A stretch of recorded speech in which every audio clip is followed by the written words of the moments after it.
ചെറുകഥ അതിജീവിത. രചന ശ്രീ തോമസ് കാവാലം. ശബ്ദം ശ്രീമതി ഷീല മോഹൻ. സൂര്യന്റെ രശ്മികൾ കിഴക്ക് കണ്ടതോടുകൂടി മാലതിയുടെ ആത്മവിശ്വാസം വർദ്ധിച്ചു. സൂര്യന്റെ ചൂടുകൂടി അടിച്ചപ്പോൾ അവൾക്കൊരു പുതിയ ഊർജം ലഭിച്ചു. അവളൊരു ദീർഘനിശ്വാസം വിട്ടു. പക്ഷെ ചുറ്റും നോക്കിയപ്പോൾ കണ്ട കാഴ്ച അവളുടെ ആത്മധൈര്യം നഷ്ടപ്പെടുത്തി. വീടിന്റെ സ്ഥാനത്ത് കുറെ കമ്പുകളും ഓലകളും കൂടിക്കിടന്നിരുന്നു. സാധനങ്ങളൊന്നുമില്ല. ചെളിയിൽ പൂണ്ടുകിടക്കുന്ന അടുക്കള പാത്രങ്ങൾ, വസ്ത്രങ്ങൾ, അത്യാവശ്യ ഉപകരണങ്ങൾ. പക്ഷേ അവൾ അവളുടെ ജീവിതം വിധിക്ക് വിട്ടുകൊടുക്കാൻ തയ്യാറല്ലായിരുന്നു. ദുരിതാശ്വാസ ക്യാമ്പിൽ നിന്ന് തിരിച്ചു വന്നിട്ട് 2 ദിവസമായെങ്കിലും നോക്കത്താ ദൂരത്തോളം വെള്ളം കയറി കിടക്കുന്ന വേമ്പനാട്ട് കായലാണ് അവളുടെ കണ്ണിൽപ്പെട്ടത്. ആയിരക്കണക്കിന് ആളുകൾക്ക് ഉപജീവനമായവൾ. പക്ഷേ പമ്പാ നദി ഇടയ്ക്കിടയ്ക്ക് അവളെ ആശ്രയിച്ച് കഴിയുന്നവരെയും വെള്ളത്തിൽ മുക്കി പിടിക്കും. അപ്പോൾ ജീവന് വേണ്ടി ആർത്തലയ്ക്കുന്ന മനുഷ്യരെ കണ്ട് ഒരു ഭ്രാന്തിയെപ്പോലെ അവൾ രസിച്ചിരുന്നു. 2 കുഞ്ഞുങ്ങളുടെ ജീവൻ കൈകളിൽ പിടിച്ച മാലതിയുടെ മനസ്സും ആർത്തലച്ച് കരയുകയായിരുന്നു. അവൾ തകർന്ന പാത്രങ്ങൾ വേർതിരിച്ചു വെച്ചു. ഉണക്കാൻ വെച്ച നനഞ്ഞ വസ്ത്രങ്ങൾ കാറ്റിൽ പറന്നു. അയൽവീട്ടുകാരി രാധ വന്നു പറഞ്ഞു, മാലതി, ഇത് കണ്ടിട്ട് എനിക്ക് സഹിക്കാനാവുന്നില്ല. ദൈവം നമ്മോട് എന്തിനീ ക്രൂരത കാണിച്ചു? രാജീവിനെ കുറിച്ച് എന്തെങ്കിലും വിവരം? മാലതി ചെറുതായി മന്ദഹസിച്ചു. സഹിച്ചേ പറ്റൂ ചേച്ചി. ഇവർക്ക് വേണ്ടി രാജീവിനെ വേമ്പനാട്ട് കായൽ കൊണ്ടുപോയി. അല്ലാതെ ഞാൻ എന്താണ് ഇപ്പോൾ പറയുക? ഇത് കേട്ട് അവർ കുട്ടികളെ ചേർത്ത് പിടിച്ചു. മഴ കഴിഞ്ഞെങ്കിലും മണ്ണിന്റെ മണം അപ്പോഴും അന്തരീക്ഷത്തിൽ തങ്ങി നിന്നിരുന്നു. വെള്ളത്തിൽ ഒഴുകിപ്പോയ മണ്ണും മതിലുകളും, ചെളിയിൽ പൂണ്ടുപോയ വീട്ടുപകരണങ്ങൾ, വീണ് കിടക്കുന്ന തെങ്ങുകളും വാഴകളും. ആ ഗ്രാമം അപ്പോഴും ശ്വാസം വീണ്ടെടുക്കാനായി പരിശ്രമിക്കുകയായിരുന്നു.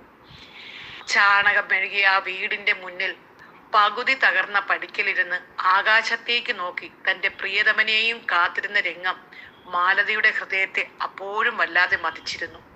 കരഞ്ഞു കരഞ്ഞ് കണ്ണുനീർ നന്നേ വറ്റിയ കുഴിഞ്ഞ കണ്ണുകൾ. 3 ദിവസമായി ഉറങ്ങിയിട്ട് അയൽക്കാർ നൽകിയ അല്പ ആഹാരം. പക്ഷെ അവൾ അപ്പോഴും തകർന്നിരുന്നില്ല. രാജീവിന്റെ ഓർമ്മയിൽ മക്കളുടെ ഭാവിയിൽ കണ്ണുനട്ട് അവൾ ഇരുന്നു. ആ പഴയ വീടിന്റെ സ്ഥാനത്ത് ഒരു കുടിൽ നിർമ്മിക്കുമ്പോൾ പെട്ടെന്ന് ആ ഭീകരമായ പഴയ രംഗം അവളുടെ മനസ്സിലേക്ക് ഓടി വന്നു.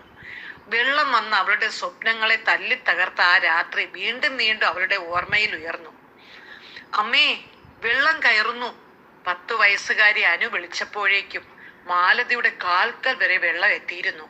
ആ വെള്ളത്തിന്റെ തണുപ്പ് മരണത്തിന്റെ തണുത്ത കൈകളാണോ എന്നവൾ സംശയിച്ചു. ഭർത്താവ് രാജീവ് വേമ്പനാട്ട് കായലിൽ മീൻ പിടിക്കാൻ പോയിരുന്നു. തിരിച്ചു വരാൻ വൈകുമെന്ന് ഫോൺ വിളിച്ചു പറഞ്ഞ അവസാന ശബ്ദം ഇന്നും അവളുടെ ചെവിയിൽ പ്രതിധ്വനിച്ചു. അതിനുശേഷം പല പ്രാവശ്യം മാലതി അവനെ വിളിച്ചെങ്കിലും ഫോൺ മിണ്ടാതായപ്പോൾ അവളുടെ ഹൃദയം നിന്നു പോകുന്നത് പോലെ അവൾക്ക് തോന്നി. കാലുകളെ നനച്ച വെള്ളം നിമിഷ നേരം കൊണ്ട് കഴുത്തറ്റ ഉയർന്നു.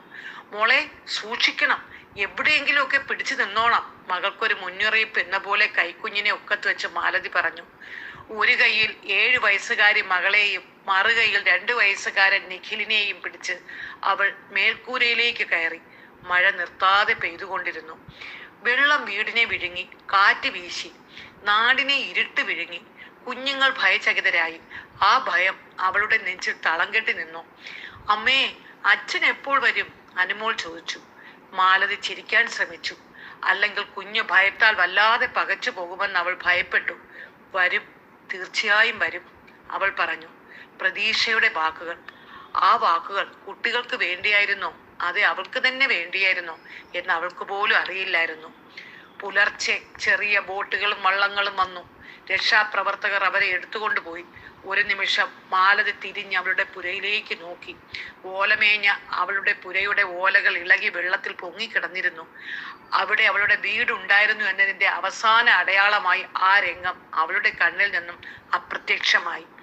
പക്ഷെ രാജീവ്, അവൻ വന്നില്ല. അവനെ അവിടെ ഒന്നും കണ്ടില്ല. ആരും അവനെ കുറിച്ച് സംസാരിച്ചുമില്ല. അമ്മേ, അച്ഛൻ എന്ന് വരും?